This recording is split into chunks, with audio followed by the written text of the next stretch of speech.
बिस्मिल्लाहिर्रहमानिर्रहीम। मुसलमानों के लिए जो हलाल का सिस्टम है ये कब शुरू हुआ? तो जैसे पिछली वीडियो में बताया था कि जो यहूदियों का कोशर का हलाल सिस्टम है वो 1924 से स्टार्ट हुआ। 1924 से आगे फिर ये अगले 40-50 साल तक यही सिस्टम चलता रहा और जितने भी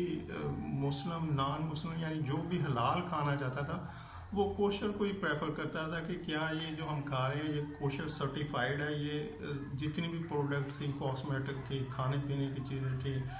केमिकल थे, हर मतलब जहाँ पर भी हलाल की ज़रूरत पड़ती थी वहाँ पे कोशर सर्टिफिकेट की डिमांड होती थी और कंपनीज जो है वो इसको एडवर्टाइज करती थी कि हमारी प्रोडक्ट कोशर सर्टिफाइड है। और जो कोशर का सर्टिफिकेट फर्स्ट इशू हुआ वो कोका कोला कंपनी ने इसको अपनी प्रोडक्ट को सर्टिफाई करवाया था 1930 में कि हमारी जो प्रोडक्ट है कोका कोला के जो ब्रांड है वो कोशर सर्टिफाइड है, यानी कि ये हलाल सर्टिफाइड है। तो अब मुसलमानों का जो सर्टिफिकेशन है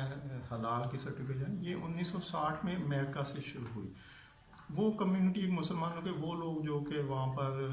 रह रहे थे और जिस जगह पे ज़्यादा लोग थे तो उस कम्युनिटी ने सोचा कि क्यों ना हम भी जो मुसलमानों का हलाल का तरीका है उसको सर्टिफाई करें, हम लोगों पर जोर दें कि हमें जो फूड मिल रहा है वो इस्लामिक तरीके से हलाल सर्टिफाई हो। उसके बाद ये 1960 के बाद फिर ये ऑस्ट्रेलिया में शुरू हो गया, फिर न्यूजीलैंड में शुरू हो गया, फिर यूरोपियन के दूसरे मुल्कों में भी ये हलाल सर्टिफिकेशन जो मुसलमानों के लिए थी हलाल उस पर प्रैक्टिस शुरू हो गई कि जी हमें जो फूड मिल रहा है वो हलाल सर्टिफाई हो। अब इसकी वजह ये थी कि यूरोपियन अमेरिका ये वो मुल्क हैं जो कि जहाँ पे कानून की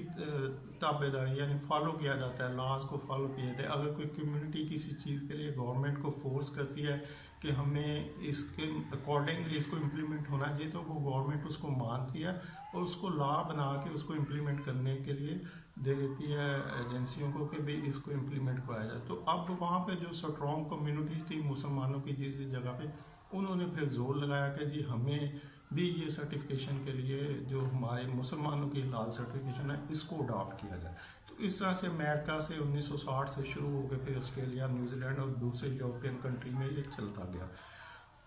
उसके बाद यही जो अदारे, डिफरेंट एजेंसियां, कंपनियां, कम्युनिटीज़ के जो रिप्रेजेंटेटिव थे जिन्होंने मुख्तलिफ मुल्कों में अपनी अपनी हलाल सर्टिफिकेशन के लिए काम कर रहे थे, इन्होंने सोचा कि क्यों ना हम एक ग्लोबल हलाल सर्टिफिकेशन का हेड ऑफिस बनाएं, एक सेंट्रल पॉइंट बनाएं जहाँ पे पूरी दुनिया के लिए एक ही रूल्स बनाए जाएं और हलाल सर्टिफिकेशन का एक सिस्टम जो है वो पूरी दुनिया को दिया जाए। तो 2000 में, सन 2000 में, अभी 20 साल पहले फिर इंडोनेशिया जकार्ता में हलाल ग्लोबल हलाल सर्टिफिकेशन का हेड ऑफिस बनाया गया ताकि एक सेंट्रल पॉइंट हो इसके लिए। और अभी पाकिस्तान में तो ये रिसेंटली अभी से जोर हुआ है या एक आध साल पीछे इतना नहीं था। अभी जो फूड अथॉरिटीज़ की डिफरेंट ऑर्गेनाइजेशन है, मतलब पंजाब फूड अथॉरिटी है, दूसरे प्रोविंसेस की अथॉरिटीज़ हैं, तो उन्होंने जोर देना शुरू किया है जितने भी फूड प्रोसेसर हैं कि भी आप अपनी प्रोडक्ट को हलाल सर्टिफिकेशन में लेके आएँ। तो इस तरह से अब ये पाकिस्तान तो ऑलमोस्ट कोई 1 सदी का सफ़र है हलाल सर्टिफिकेशन का, कि जो यहूदियों ने 1924 से शुरू किया था वो मुसलमानों ने फिर 60 से लेते हुए पाकिस्तान में अभी ये 2021 है, तो तकरीबन 96-97 ईयर का टाइम है, गैप है इसके दौरान पाकिस्तान में आने के लिए हलाल सर्टिफिकेशन का।